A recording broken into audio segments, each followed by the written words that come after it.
Hello, nice to meet you. But honestly, you don't really get a professor type vibe from me, do you? I'm aware of that too. So, when I went to a company, I asked where people thought I would fit in best, and they said I would fit in well at a beauty salon. They gave me some honest feedback. Since it's raining today, don't think of this as a lecture. Just imagine you've come to get your hair done. If you get sleepy, feel free to take a nap. So, there was a survey conducted in Canada. It was about the moments when people feel the most fear or danger. When do you feel fear? It's this very moment, isn't it? But if I ask a specific person a question, it's natural to feel fear. It's the same for foreigners. Apparently, there are 4 times when foreigners feel the most fear. When they go into deep water, when they go up to a high place, and when they're alone at night in the dark. When do you think people feel the most fear? What was that? If you say something wrong, just take the heat. Well, life is like that anyway. You're right. It's when they're told to speak in front of an audience. Everyone, even foreigners, find that difficult. Then what about us Koreans? How difficult must it be for us when we're told to speak in front of an audience? We don't even know what to do with our hands, so people ask me, "Teacher, professor, I have to give a presentation in front of people. What should I do with my hands? Put them in front? Behind my back? Cut them off?" They say they really don't know what to do. A few years back, I taught a class at a women's university, and this is what I did. I said, anyone who presents will get points. Come on up. But then no one wanted to present. Even though I said I'd give them points, they just kept pushing each other's backs. Hey, you go up, you go out. And even when someone walks up, it would be nice if they were confident, right? When you come up, you could just stand in front of everyone and say hello. You could introduce yourself by saying, "I'm who, a certain year at such school," and greet everyone. But hardly anyone comes up like that. Let me imitate their steps. They come up like this. And when they come up like this, the first thing they do is this twice. This. This, huh? This twice. And the other head sweep thing. So, I said, if you have such a hard time speaking in front of others, what are you going to do? You'll have to go to job interviews too. And when I look at people, I can pretty much tell just by looking into their eyes whether they'll be good at speaking in front of others. There was a female student with a sharp look in her eyes. So since I caught her eye, I asked her to come up. She didn't back out. She immediately started speaking confidently like this.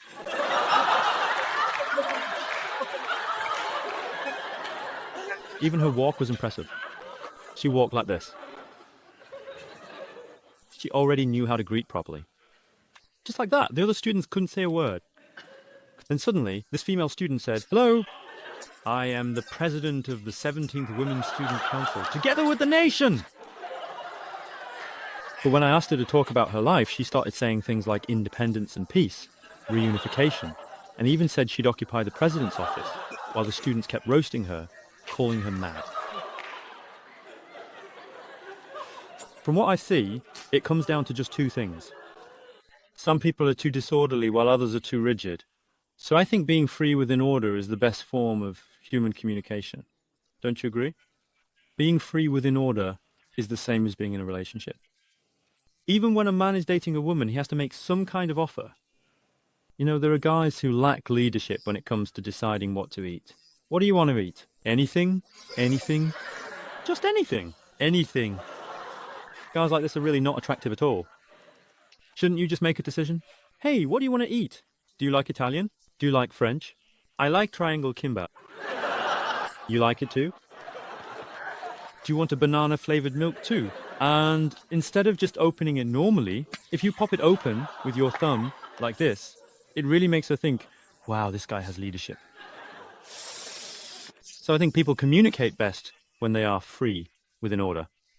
That's actually why I started my career by doing that kind of coaching for the first time. There are a lot of times when you have to speak in front of others, right? But one day, while I was on TV, a woman from a very rural area came to see me. At the time, I was giving small group lectures in a rather informal way. But as soon as she arrived, this is what she said. At the very beginning, we usually talk about why people came and what they want from my class, but this is what she did. With a rigid expression, she said, "Hello, I'm so-and-so from the countryside." Ah, I see. So, what brought you to this class? I want to be able to speak well, like you, instructor, in front of a crowd. So I thought to myself, she's crazy. And I wondered why she came to me. From what I saw, she didn't really seem interested in studying with me. So I asked, "What do you think your problem is, miss?" And then she said, "I actually prepare a lot for my lectures. But whenever I speak, people say that I come across as arrogant. So I want to be able to communicate more smoothly with people. How can I give lectures as flexibly as you do, instructor?" So I said, "Well, from what I can see, you speak in a very professional and articulate way, but you seem too tense and stiff. I think it would be nice if only that could be resolved. It might help if you spoke a bit more naturally, as if you were just having a conversation. By the way, what is your job, miss?" And she replied, "I'm a psychotherapist." I said, "I think you might need some psychotherapy yourself. But you're the one providing therapy after all." Well, if that's how you feel, it might make things harder for others, you know. But as I was talking with her, I could really sense a genuine sincerity that seemed to come from deep within. But at the same time, it felt as if there was a child inside her who might burst into tears at any moment if I said something. So I said, "You know, miss, as I talk with you, I've noticed something unique.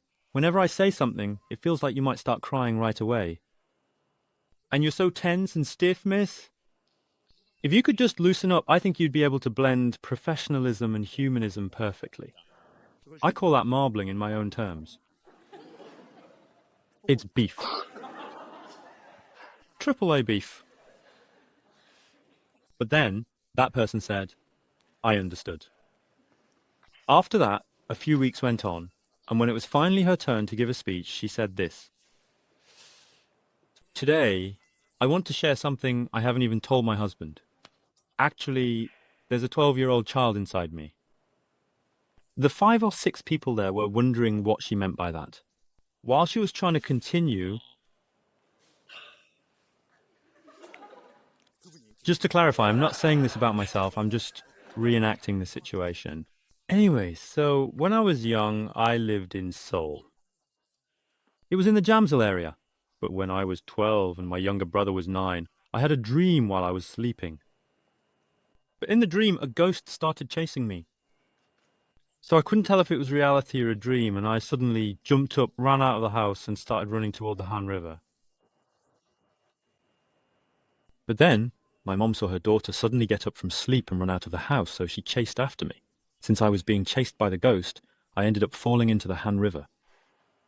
I was going deeper and deeper into the river, and just as I was about waist deep, my mom luckily grabbed me from behind. And then my mom thought, something is bad. I suddenly got up in the middle of the night saying a ghost was chasing me, and almost drowned in the river. So our family decided to hold a shamanic ritual. But that same year, just like something out of a movie, the whole family went swimming, and then my younger brother drowned and died. After that, the entire atmosphere in the family started to become strangely tense. Who do you think they started to blame for the boy's death? They blamed me. They told me, "You should have died, but since you didn't, the ghost took our son instead." So I started to believe that myself. After this, her heart became frozen. And what do you think happened? Only her knowledge, body, and social roles began to grow. In technical terms, this is called an adult child. Her heart remained that of a child, while only her body and social roles became those of an adult. But as she was telling this story, she kept saying, "I shouldn't cry. I'm holding it in well." She just kept on doing this. So I told her, "Miss, if you really want to get better and truly communicate with others, you need to allow yourself to cry. And please, take a moment to gently tell the 12-year-old child inside you that this is absolutely not her fault. Also, ask that child if she's okay, and please, give her a hug. Only then will you be able to become more flexible. Only then will you free yourself from your feelings of inferiority and your wounds. So usually I don't hug young women in my classes. But you don't believe me, do you? But that day, I gave her a hug. Right there, in front of all the other class members. A few weeks later, she called me, and her voice had changed. Hello, instructor. You remember me, right? So I said, wow. It sounds like spring has come to your voice. I feel very good. So I asked, are you getting a divorce? Oh, come on. No, that's not it. I think I'm going to go to the swimming pool. I suddenly felt like crying. Everyone, when we get hurt as children, we tend to avoid going into that same situation afterward. I told her, Miss, congratulations. Make sure you buy a bikini, one with a pattern. Like leopard print or big flowers.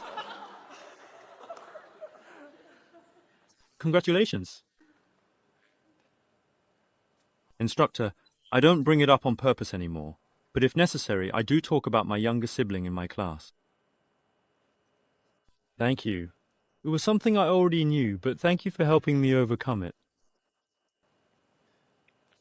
Everyone, when we talk and do these things, it seems like it's a technical issue, but after training with people, I think about 70% of it actually comes from issues of the mind and relationships. Yes. So, what happens if you stay close to someone who's fun? You become fun. So, you shouldn't try to force yourself to learn how to be fun. If you go online and try to learn, it's really lame. Don't do it. Things like that, okay? Just don't. If you want to become a fun person, what's the best shortcut? Become friends with someone who is fun. And if you want to have dreams, become friends with someone who has dreams.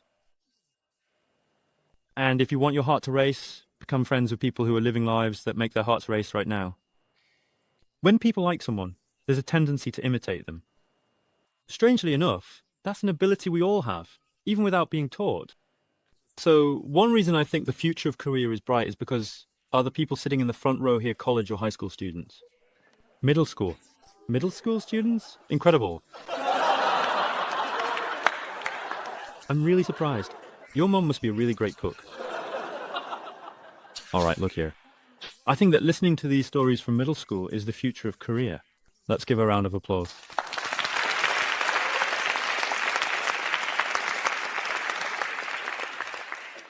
Our students are smiling, but I don't think those are real. Everyone, SEBASI is like a rain shower that comes today. At first, it might seem like nothing, but as you keep listening to this repeatedly, I am confident that it will become an amazing ingredient for our lives. If you have that kind of child inside you, please just ask them if they're okay. I'll wrap up after this. The human mind is made up of neurotransmitters. So doing this is actually embracing your own heart. Shall we try just once like this? Don't do it in a difficult or awkward way like this. Since this is being broadcast, please do it neatly. And they say that this really helps. Now, ask yourself who has been working hard. Are you okay? Are you okay? This is what you should do. All right, shall we give it a try? Your face expressions are dead. So dead and bland. Sometimes, when you find the courage, please make sure to ask yourself, when you're alone and living this difficult life, is it hard for you? There are times in our lives when we get hit by the poison arrows of life. So what should you do first? Removing it and treating the wound. But usually, when we get hit, we start thinking about who shot us. Meanwhile, what happens to the poison? It starts to kill you. You all work hard, you struggle, and you go to work in the morning. And of course, I know there are people who don't have jobs too. It's even harder for them. Despite all those hardships, you came here in the evening for your own growth and self-development. So today, instead of applauding the speaker, let's give a round of applause for ourselves and for the people next to us, and I'll end here.